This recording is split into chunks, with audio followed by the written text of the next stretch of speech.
Hello and welcome to From the North, a podcast made in the North about issues that affect the North. And we're going to get an insight into a unique TV series that was born right here.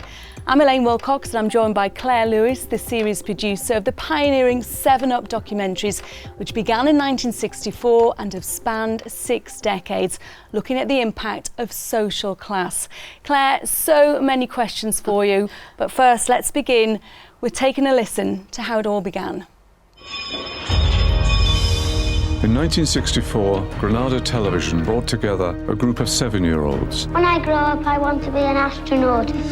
We have followed their lives every 7 years. I don't want to keep still. It's life, don't wait for nobody. They talked about their dreams. If I could have 2 girls and 2 boys. Their ambitions. I'd quite like to get into politics. And their fears for the future. Life is what happens while you're waiting for something else. Give me a child until he is 7, and I will give you the man. Claire, you got involved almost 40 years ago. How did that start? I was working at Granada TV. I'd been in news, a journalist and a researcher, and I'd gone off for maternity leave, came back, didn't want to go into news and wanted to go into documentaries.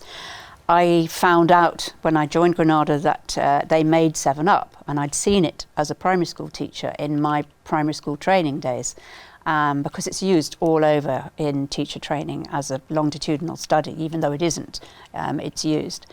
And I lobbied for it and said, look, if it comes up, I'd really, really love to work on it, and that's how I got it.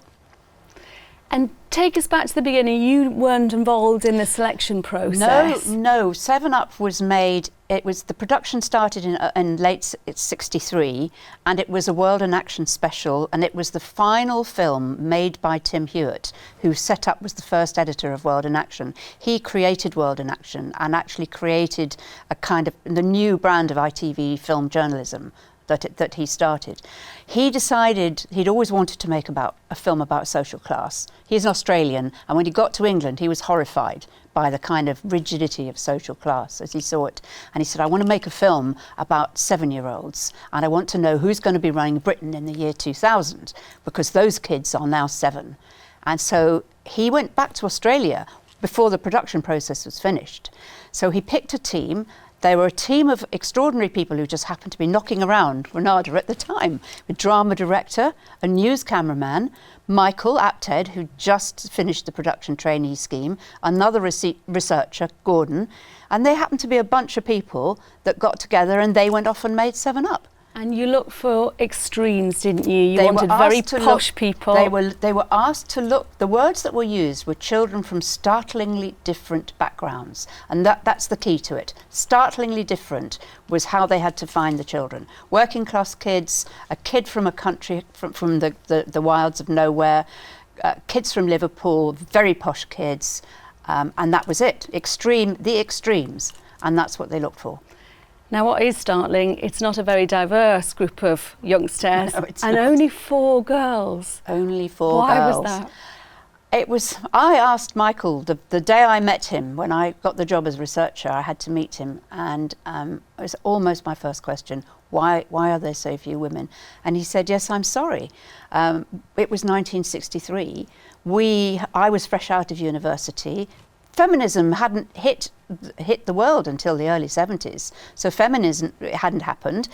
Men were running newspapers, they were running television, they were running everything. There were hardly any serious career women at that level, and it never really occurred to them to pick equal numbers of men and women, so they didn't. And Michael Apted, the director, said it was one of his biggest regrets. It was one of his biggest regrets, which is why the only way we could try and put it right was by bringing in the partners and wives of those men to play a role. But they just thought women in those days were going to be housewives Yes. and mothers, and nobody would want to watch. Honestly, never even occurred to them, genuinely. It was a reflection of how men thought in 1963. And that was supposed to be just a one-off, but we've got Michael in a clip now. He's now a Hollywood director, Yes. explaining how it became something much more. Yes. Let's take a listen. Yes. The man running Granada at the time, Dennis Forman, came to see me in the canteen and said, have you ever thought of going back? And I thought, that's probably quite a good idea. Why didn't we think about it?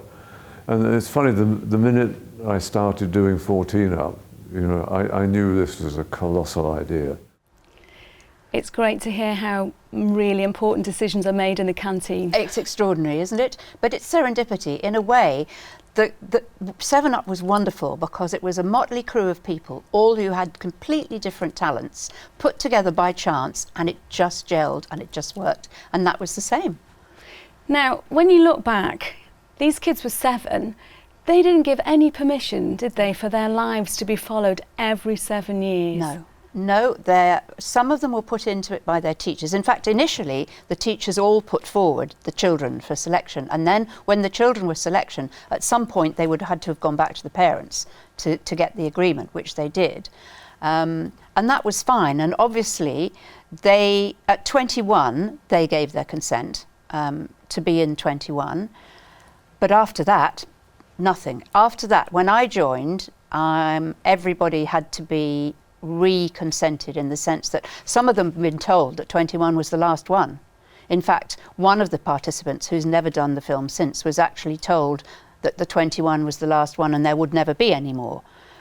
So it's after that it's been tricky. So has that been the biggest challenge for you as the producer, keeping people on board? Because a lot of these people that we see don't like being involved, do they? They don't. They don't like it. They hate the interview process. They you know, when it comes to 6 months before the 7 Up, they start getting butterflies in their tummy, and they know that. But not really. I mean, to be perfectly honest, it's a very interesting process. When I had such a difficult time finding some of them for 28 Up, that I thought I would never ever lose touch with any of them ever again, because I didn't want to have to go through that again.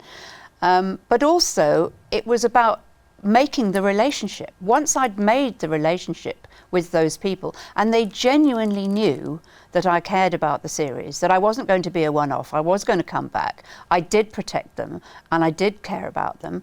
Once we got that straight, and George, the cameraman, and Nick, the sound man, we all bonded. We all said, we are going to keep doing this because this is a series that's probably never going to happen again, and there's nothing like it anywhere. And we all felt exactly the same. So for you, that is quite remarkable, isn't it, for the same people to work on the same programme? Because you'd invested so much of your life in it. Did that encourage people to think, well, that's why I'm going to keep talking? I think so. I think it also, we tried to make what was quite a difficult experience pleasant for them. You know, the interviews are quite difficult, and sometimes people drop out in a very bad period of their life. If they're going through a bad time, they don't want to do the programme, and they can't. And that happened with Simon at 35. He dropped out, but he came back for 42. John dropped out at 28, came back for 35.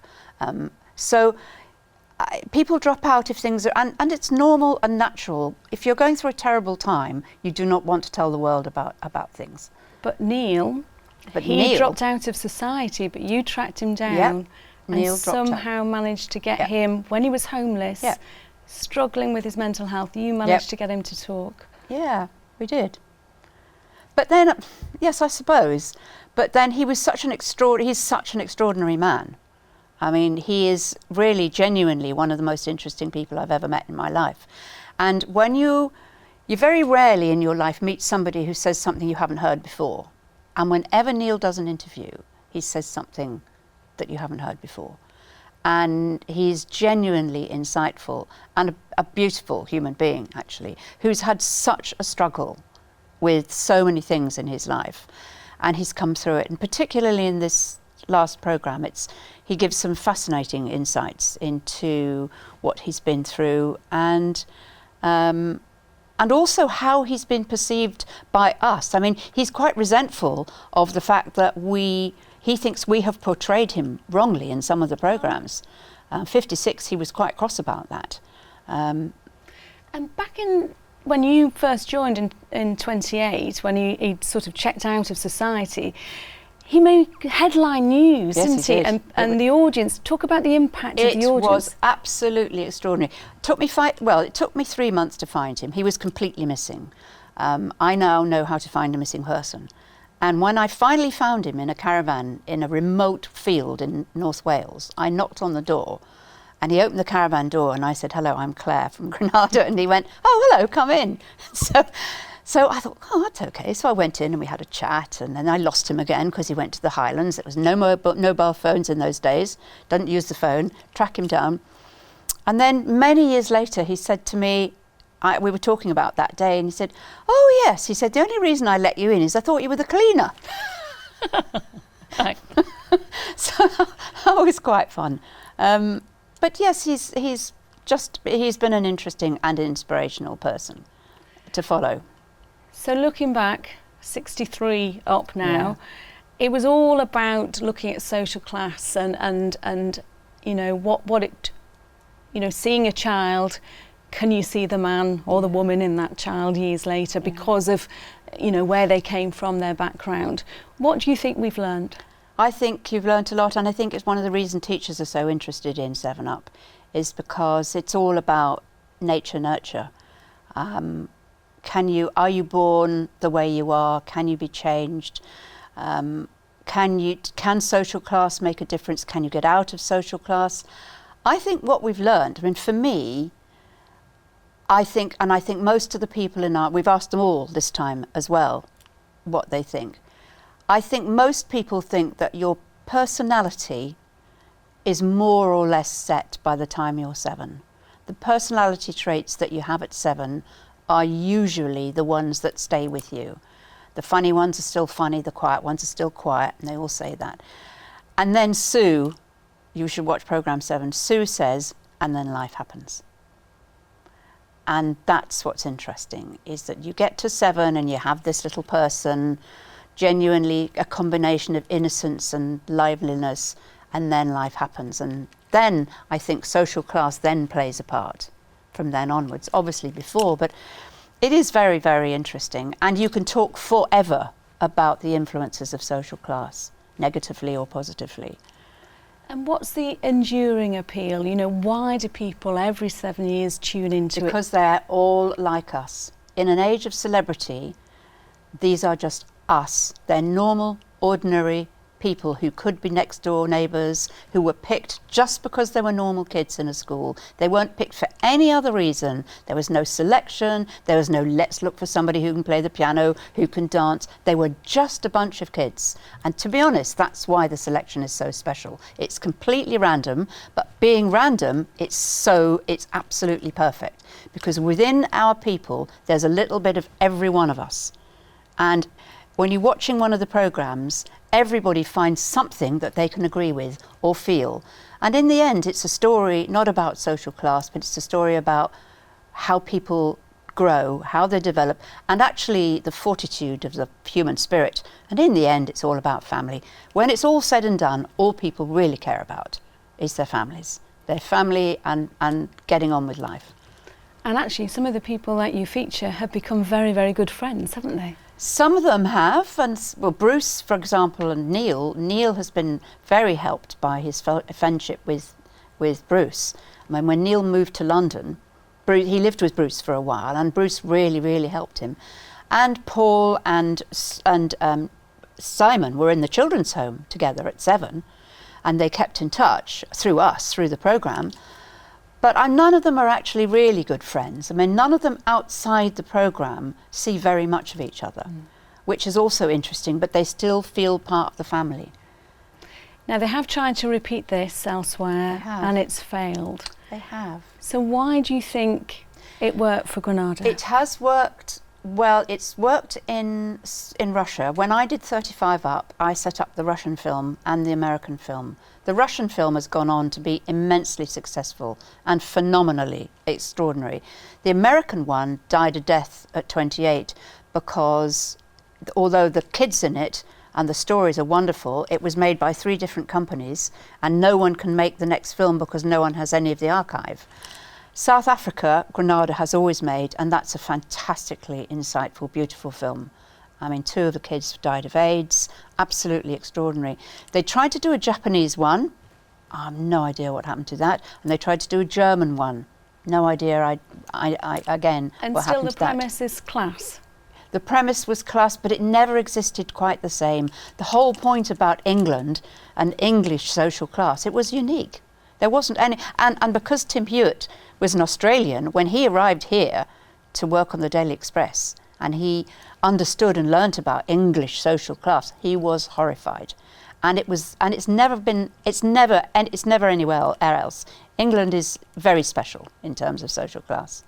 And you think because of this particular series it can't be repeated because this began when they were 7 yes. in black and white? That's exactly right. And that's part of its magic, of course. Absolutely. I mean, the news cameraman who shot it had never worked on anything like that, being directed by a drama cameraman who suddenly said, I want you to run along with your camera on the ground and follow Tony as he runs across the playground. He sadly died very recently, but it was that special nature of the group of people who made 7 Up in black and white, and the group of kids they picked made it very special.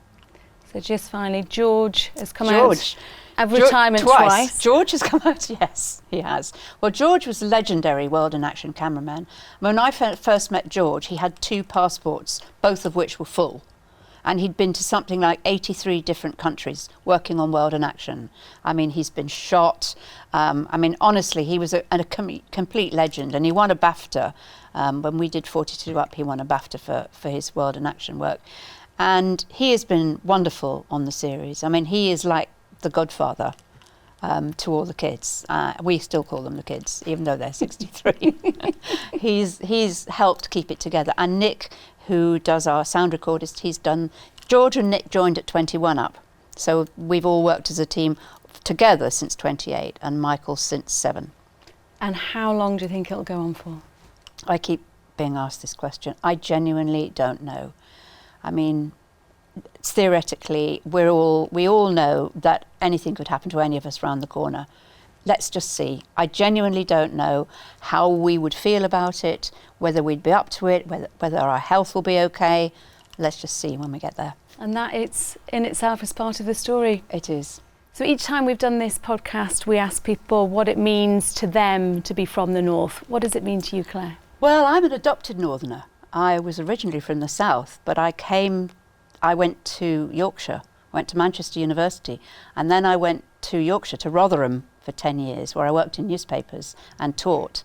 And so I was already in the north, came to Manchester to work at Granada, which was my dream job. And of course, it's a very, very special place to come to Granada in the late 70s when it was the very best television company in the country. I mean, ITV, we were making Brideshead Revisited. It was full of the most extraordinary, talented people. Tony Wilson, Tony Wilson set up the Hacienda. My daughter used to go to the Hacienda. I mean, the North was just the most wonderful place to be in the 80s. Led everything. It was extraordinary. So for me, it's really, really important. Whenever I come back, I love it. I was so happy here. It's an amazing place. Fascinating to talk to you, Claire. And Thank you so much for that insight. And that is it. You can get in touch with us via email fromthenorth@itv.com. Many thanks for joining us. Bye for now.